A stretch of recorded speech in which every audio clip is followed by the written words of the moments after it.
All right, we're here at the red carpet premiere of Rapture with director Royce Freeman. Royce, long time coming. How's it going, man? Doing great. I'm very excited. Have you ever tried to find the key? The only thing that sets you free. 12 years in the making. It's been a long time, but it's gonna be a lot of fun to see it. I close my eyes for a few scenes here or there because I'm a little embarrassed, but it's gonna be a good time.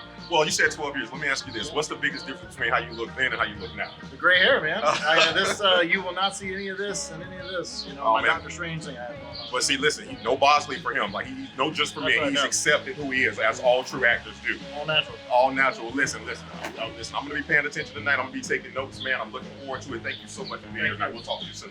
I play a particular victim that you will see multiple times throughout the film. I also helped in the makeup department on the flashback scene and helped around on set that day. So what I want to know is, did you do your own makeup when you died? Yes. Wow, that's new. For you kids out there, he's the man behind the music. That's what I'm talking about. Now tell us why this score is so important to this thing. Well, the score is important to the film because it highlights everything. It kind of elevates the scenes. It increases the tension. We're kissing our asses hello to Miss Karen here. Listen, who do you play in the film? I play a grandma. I can't see it. Not the most beautiful grandma I ever seen, G-Ma. Now, Family Feud. Good answer. I just kind of got thrown in by, that Royce Freeman guy. He's something else. Yeah, that's the best way to describe Royce. He is something else. He is something else. The people I work with become a family, and so it's a family event. It's not a family movie, but it means a lot that everybody comes out and supports each other. It meant a lot that everybody's banded together to help make the film, and so I'm looking forward to everybody gets to see the fruits of their labors. From what I've heard, there's going to be a lot of hot topics in this film. Is that correct? Yeah. Yeah. Lots of hashtag stuff to talk about. Buckle up. It's going to be a wild ride. So what's the plan? When day breaks, those of us that are left, you're just gonna kill off? Nothing personal. You kids walked into a wolf's den and expected not to get bit. You're wrong. You ain't gonna get to see Grandma. Amen.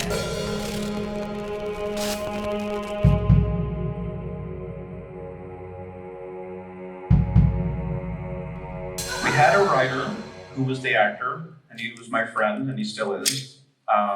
The special effects guy had a lot of good ideas. The producer, Tom, had a lot of good ideas. Augustin and I had ideas, and I was directing it. So I had everybody's ideas that I had to kind of put in a blender and puree it and see what's gonna happen. But at 29 years old, I was directing, and I was supposed to make hard and fast decisions, and with a lot of strong personalities in the room, sometimes it's not easy to do that. And I never actually worked on the set with Kurt one day. He was Wolf when he showed up. So you try telling Wolf what to do. But when we edited the movie, everybody's opinions were still fresh. So again, the movie that was originally put together was a conglomerate committee decision. Cut to many years later, Kurt and Tom actually were at my wedding. They were my best man and my groomsmen, so they're my brothers. And they saw a lot of different personalities on other projects, not always giving me autonomy. And they said, you know what? F that noise. When we need to release this movie again, for Amazon and stuff like that, you start from scratch, re-edit the movie from scratch, do exactly what you want to do. Don't listen to one other person except your own voice. Reshoots, change whatever you want, make it your film. So, that's what we did. I just want to give you one piece of advice from one filmmaker to another. If you ever make a film like this, you can't say F that anymore. You got to say fuck. All right, now, that being said, Now, my character is the flashback scene that you guys see that Wolf walked in on when he was a child. And I helped out on the set on that flashback scene as well with Karen Journey and a little girl. I personally didn't do too much on the film other than help her out around that day. But I really enjoyed myself and I loved working on the film. here is the lead of the film. Did he not do a good job? Come on, here we go now. You saw. Constellations of Wolf Star. Tell us about your experience on the film 12 years later, sir.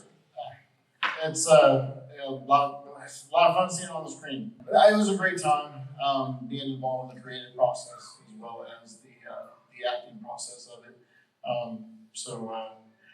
Yeah, you know, it's blood, sweat, and tears involved, and we ruined a perfectly good table to make that finger effect.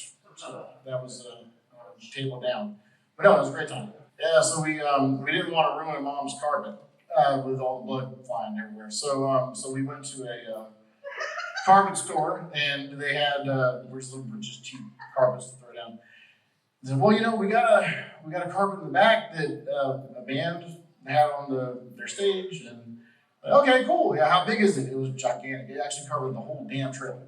So this is great, you know. So on top of Kurt's Honda Civic, 30-foot long carpet rolled up, we get it back and we unroll it. We're starting to put it out, and the set playlist was taped to the carpet. Well, that was pretty cool. And we're looking at the songs, and it said at the top corner was the name of the city, so they would remember, so they wouldn't say, go to Jacksonville, and they're in Atlanta, But it was there, and then it had all their songs. And we're like, well, that's 38 Special songs. They didn't tell us who it was, when we got it. And then it's kind of cool when you think about it, because 38 Special, Donnie Van Zant, if I remember correctly, part of 38 Special. Yes. And then I don't know if you guys know it, but at the very last song in the credits, local friends of ours band called Syntenic, Billy Powell, who was the original member of Leonard Skinner, his son was in that band. So we kind of got a little bit of Leonard Skinner, Jacksonville flavor in there. But yeah, so needed something to cover some blood. Hey, 38 Special showed up. Is your mom's guest house still open for bloody scenes for any aspiring filmmakers out there that are looking to destroy something? It is now laminate wood floor, which would get damaged by water, so we still have to throw that new carpet. But yeah, it can be used. Awesome. Did we already cover what today is? We did. Okay, so I want to wish everybody a happy Atheist Day. And was this purposeful that you? Wow, that was a surprising response in the Bible Belt. I'm pleased. Praise God. Easy boy. Easy boy. Was that planned to have the film Rapture? And you guys are all here after the Rapture, so congratulations. was that planned? Not by me, but maybe from above, maybe. Our divine appointment. There we go. So when I get a scene and I kind of ask questions about what the film is about, because sometimes a single scene in isolation may not necessarily be representative of the entire film, right? Pull a random scene out of any movie and it might not make sense. So I kind of want to understand what the film is about, what the vibe is, and kind of what's in the director's head. So I kind of had an open communication with Royce about kind of what he wants. And there were several occasions where I sent him something and he was like, it's not exactly the vibe that I'm going for, and that's okay because it's a collaborative process. But ultimately, the kind of thought process that goes into it is what's going on in the scene. Is this an action scene? Is it a dramatic scene? Is it a funny scene? That kind of stuff goes into it. In watching the film, I kind of thought of again, older 70s or 80s horror type of films. So I thought of how, for instance, John Carpenter used a lot of synthesizers. He didn't use a ton of string instruments. There are some string things that I did in there, but I try to use a lot of synth-based sounds and kind of keep it limited in the instrument palette because I felt like it served the scenes better than me trying to overdo it and make the movie about the music when the movie's not about the music. The movie's about the movie. This is the wife. Royce, why the hell, after you finished this movie, did you decide to go back and work on it after having a child? In 5 words or less, what was it like seeing yourself age 12 years on screen? Oh God, holy shit. I only have 4. Yeah, no, watching yourself 12 years younger for 1 hour and 28 minutes and then bam, you're 12 years older. Fuck. Yeah, that was tough. I became a filmmaker because my father is a filmmaker and he's worked on pretty much every project I've ever worked on. And the documentary was all about father and son. And now I'm a father and I look forward to any interest that my boy has. If he wants to be part of the family business, then I will encourage that. And if he has no interest whatsoever, then that's fine too. But Freeman Films is a family affair. Did this film inspire anyone to do something with their film career whatsoever? Yeah. Oh, there we look at that. Kurt is a talented actor, and if you just wind him up and let him go, almost every take he improvises. And he does the scene, but he's better at doing off-book than he is just the words on the page. He'll give you one take where it's the words on the page, and then he'll just go off-book. We would do the scripted stuff for a couple takes, and then Royce would just say, kind of go with it. And then, so we kind of, honestly, Royce would have to tell you which one was, what lines got used. We had a script, but I'll tell you, the ad-lib stuff got used 90% of the time because it was more, interesting and wild and wacky than the scripted stuff. I mean, in The Shining, the Here's Johnny thing was like take 50 for Nicholson. So sometimes I just let the actors go, sometimes 5, 6, 7 takes until they're completely just disarmed, and then you get the natural truth because they're not acting anymore. Right, like so one of the scenes with me and Stevie, John, that was when we realized we needed 2 cameras because we were riffing so much and it was really fun. Hotter than balls in that damn thing place, but fun. What, Royce, what was thinking about the first cut and then what premiered tonight, what's the change that you're most satisfied with? When I did the movie 12 years ago, I had a wealth of footage in front of me, and majority of it was the 2 cameras because we got 2 cameras. Mark, who's not with us sadly, because he passed away, and when I was editing it, I synced up the 2 cameras and I started editing it like TV. I just started A camera, B camera, I just kept cutting back and forth. And I used more of the footage I shot because Mark said, okay, I'm setting up the levels, I'm handing you the camera, because I shot half the film. And the other half was Mark at the same time, 2 cameras. At 29, I was like, oh, my shot. He gave me the camera. I have the main camera, so I'm gonna use my shot, and then his is the insert. So the old version, people didn't see some of the zoom ins and the pans and the wacky things he was doing on the camera because it was just, he's the expert. So when I went back to do the recut, I recut it from scratch. I didn't use a single thing I did before. Some of the choices I made accidentally the same because they were meant to be. So, but 90% of the footage now is stuff that came from his camera. And then I did pickups like Grandma. I never understood at 29 because I have a little more enlightenment and spirituality now than I did when I was 29, but I never understood grace. I never understood that anybody can just let a gun be put next to them and do nothing. And all they're doing is trying to turn the other person away from evil. So in the reshoots, I was like, all right, if Wolf's father is a nut and it inspired him to be a nut, then whoever inspired Grace has to be a nut, but in a good way maybe, but still damning. So I had to make sure little Grace was so eager and happy. So how do I save evil? And Grandma's like, you do everything you can to turn him away, including nothing if the violence is in your face. That's what the Philippians line is, because Paul apparently in the scriptures says that he did nothing, even to his captors. So everything in the reshoots was to emphasize what was already there. And when Wolf does the speech about his father and he walked in on evil being done to this poor girl, I was like, damn it, I need to find out what he's talking about. So Lexi was gracious enough to do that scene, and it breaks your heart to see because you know what he's talking about. That and an epilogue with David here. I wanted to know what happened after he got in that car with that crazy man. And so all those things it made the film better. And the director's cut's 2 minutes shorter than the other version. Yes, don't get me started on that. Because I cut out a lot of rants and raves and exposition that didn't need it. I understand that, but I need you to appreciate that on the surface, it is hilarious to me that it's the first director's cut to be 2 minutes shorter than the theatrical cut. Because I'm a wiser filmmaker now than I was back then, and I had the clarity to know this is shit. It's gotta go. Yeah. perfectly put. Still hilarious to me.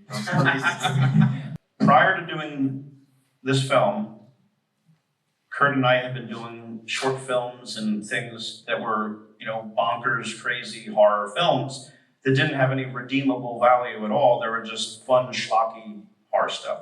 And Kurt had just recently cleaned up his, himself and found spirituality, and he actually said that he could no longer do a film that had no moral center.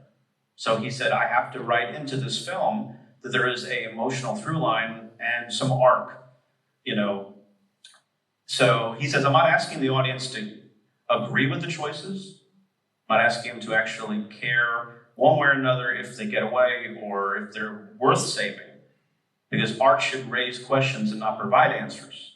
That's why we have all these crazy characters doing nuts things. And even Augustine gets away. It's like a Rorschach. Do you forgive him? Do you not? It's up to you. Grace was named Grace because she has grace. So we wrote her specifically to be like Mother Teresa. She's virtuous. She has no apparent vices. She seems as pure as you can get.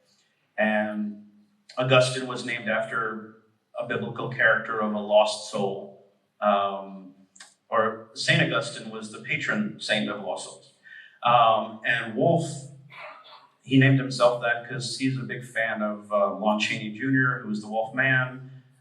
So that was why he called himself that. And he has the snake tattoo on both arms, representing this snake and first sin with the apple and stuff. But we wanted to create a scenario where everything you're going to care about is going to be put through a ringer, and you're going to be sucker punched by the end, not because we're sadistic, but because sometimes evil triumphs in horrible situations, and evil isn't pretty.